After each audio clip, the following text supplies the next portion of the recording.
he explicitly rejects the view that moral values are Platonic objects.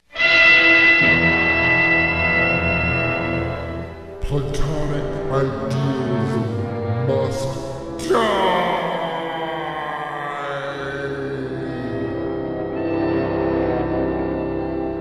Witness Alvin Plantinga, a professor of philosophy at the University of Notre Dame, and, like William Lane Craig, a Christian apologist.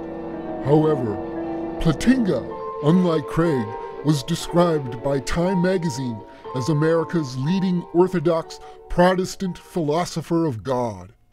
In his quest for truth with a capital T, Plantinga latched on to the only philosophical stance that could promise him such a thing, and because of that philosophical stance, he lost touch with reality and became a prisoner of his own imagination. Let me see if I get this. You're not saying that A really exists independently of B. What you are saying is that I can conceive that A could be independent of B. No, I'm saying something stronger. Where A is me and B is my body. Right. I'm saying it's possible that I should exist when B doesn't.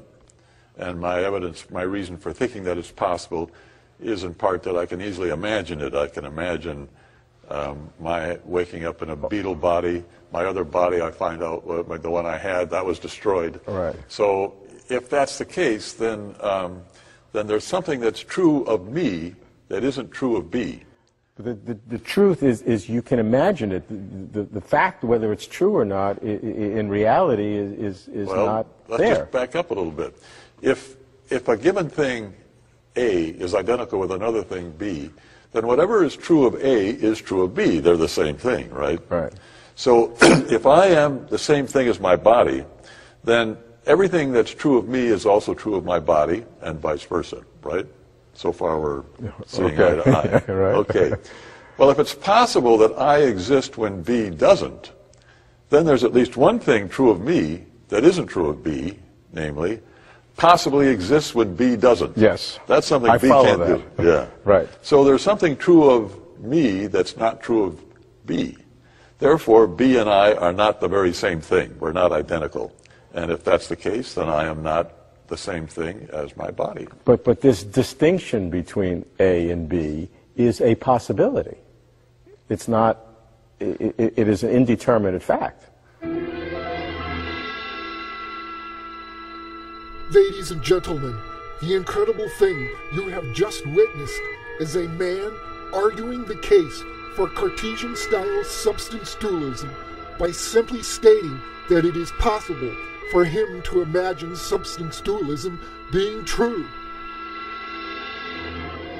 In spite of all the fancy philosophical terminology, such as calling it a modal argument and reducing the terms of the argument to silly pseudomath where his mind or self is A and his body is B, there is nothing at all to this argument but his assertion that because he can imagine it, it must be true, as if what he imagines about a thing must be a property of the thing.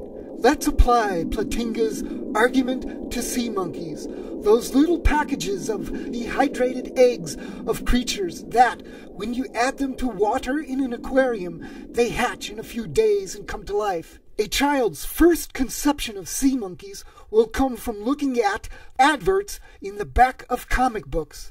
There, the child will learn from the picture that sea monkeys are humanoid creatures with 2 legs, 2 arms, a humanoid face with plush lips and big white teeth.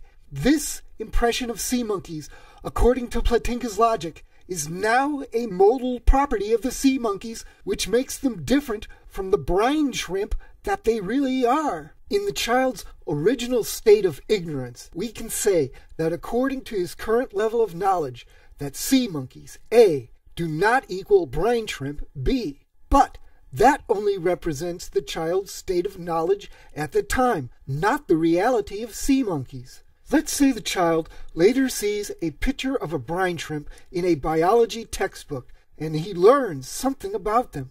Then, one day, the child looks closer at his tiny sea monkeys, and he notices that they aren't pot-bellied cartoon characters with humanoid faces, but rather they look an awful lot like that brine shrimp. Then, with a little research, he learns that they are indeed brine shrimp. Of course, this conclusion is just a state of tentative knowledge also. Perhaps the sea monkeys may look like brine shrimp, but in reality they may be alien invaders in disguise waiting for their chance to take over the world.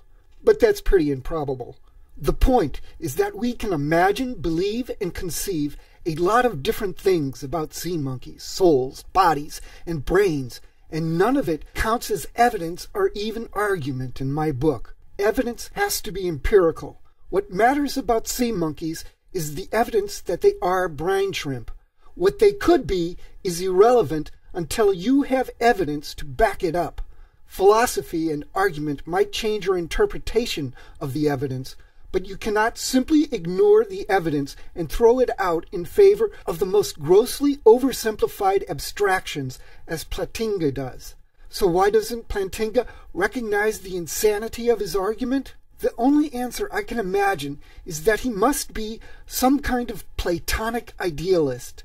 At least his argument betrays a philosophical stance akin to Platonic idealism. It is second only to solipsism for being the most anti-scientific, anti-naturalist philosophical stance a person can take. It completely ignores empirical evidence and ultimately hinges on oversimplified abstractions. It makes your mind a prisoner of your own imagined abstractions. Now, Plantinga may not call himself a Platonic idealist, but recall how Platonic idealism resembles Christianity. It is a belief that our world is merely the reflection of a higher truth, and that its ideas and supposedly inborn concepts are more real than anything we see out there in the world. Plato came up with the metaphor of the cave to express his idea about how the world we see is just shadows on a cave wall. But he privileged abstract concepts and Platonic forms as being more real than reality. The truth is, our concepts and Platonic forms are really just the shadow of shadows. They are less true than our perceptions, not more so.